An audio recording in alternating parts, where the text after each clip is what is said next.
into considering a potential very, very large deficit, as all other states have, the auditor's office all of a sudden, maybe not all of a sudden, gets to have more importance, and more people can look to the auditor's office to help. So if you have questions, go to the website first, sao.wa.gov. And speaking of websites, there's a cool new website that the state has, fiscal.wa.gov. Is that you? We're part of that, yes. Yeah, so what does that do for us? It's about, again, openness and transparency and government providing information directly to citizens. The state can access that webpage and find out the budget decisions that the state is making with their tax dollars, where the money's being spent, where it's being budgeted, how the revenue is brought in. And it's the kind of disclosure, the kind of information that's been lacking. Oh, well, that's great. Fiscal.wa.gov. Now, let's go to some of the sacred cows, if you will. And essentially, I'm calling it clear-cutting the budget. As you look at Washington State, let's go to the first one. Personnel. The governor has stopped some, or stopping some raises, and there are at least 4 different state employee groups that are now suing the governor. Is there a way to realistically cut the personnel budget here in the state? I don't think you can make the kinds of cuts and the kinds of changes without getting into that. I think those are some very difficult decisions. The Federation of State Employees, the workers, the frontline employees in state government do an outstanding job. They're dedicated public servants. They work hard. They need to be part of this process. They're often the ones in the best position to help point out what works and what doesn't work and what obstacles are in the way of them performing even better. But right now is not the time for state government to be talking about salary increases and increases in benefits or wages. And they need to be part of moving this forward. They clearly do, but is there a function of your office that's going to be looking at something and say, why is the state in that at all? Oh, absolutely. There are 9 essential elements in Initiative 900. Those 9 elements must be looked at and considered in each audit that we do. One of those certainly considers just that very aspect. Is this function that we're reviewing, whatever it is, can it be done better?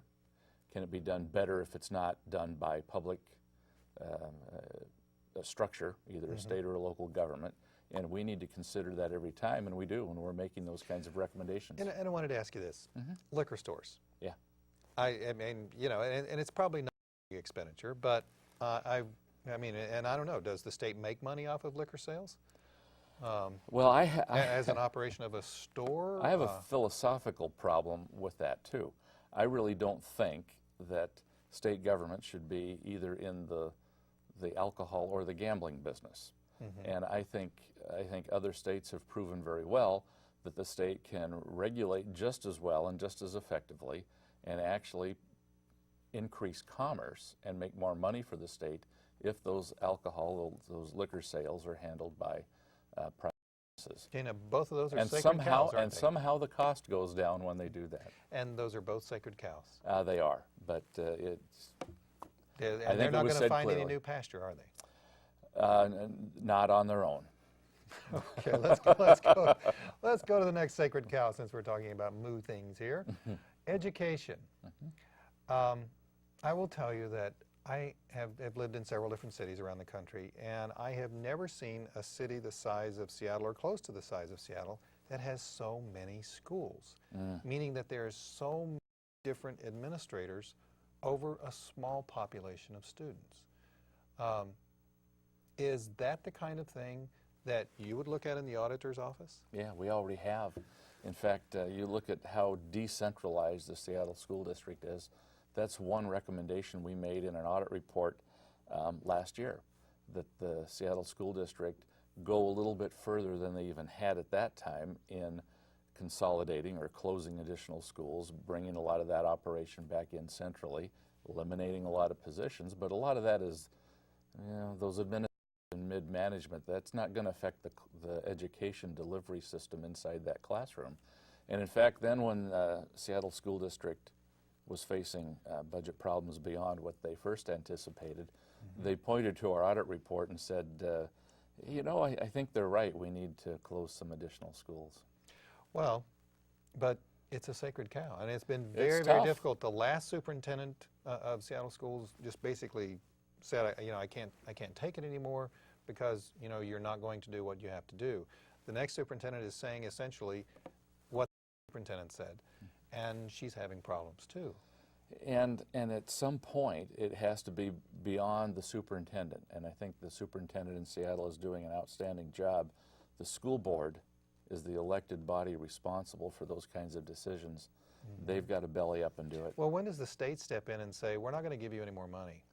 You know, you've got this much money and you can do with what you want. That's another philosophical issue of mine. I really think that the state constitution was written in such a way that the superintendent of public instruction really should be the chief school administrator for the state of Washington, not just a cheerleader, and I don't mean that negatively, for wait a minute. education. Well, yeah. What's the positive part of that?